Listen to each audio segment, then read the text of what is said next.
اعوذ باللہ من الشیطان الرجیم، بسم اللہ الرحمن الرحیم۔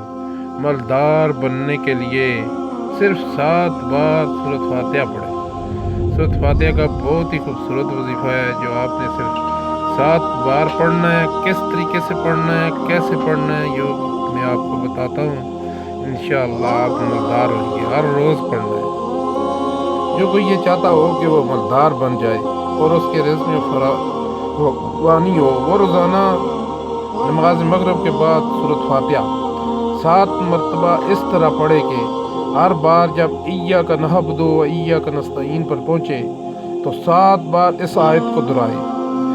ایاک نعبد و ایاک نستعین کو 7 بار پڑھے، پھر ساری فاتحہ شریف پڑھے، ایک بار ہو گیا، پھر بار بار یعنی 7 بار ایسے پڑھنا ہے انشاءاللہ۔ اور پڑھنا کب ہے؟ مغرب کی نماز کے بعد پڑھنا ہے۔ بہت ہی زبردست اور بہت ہی کرامت وظیفہ ہے۔ انشاءاللہ آپ کیا یاد رکھیں گے۔ چینل کو لائک سبسکرائب ضرور کریے۔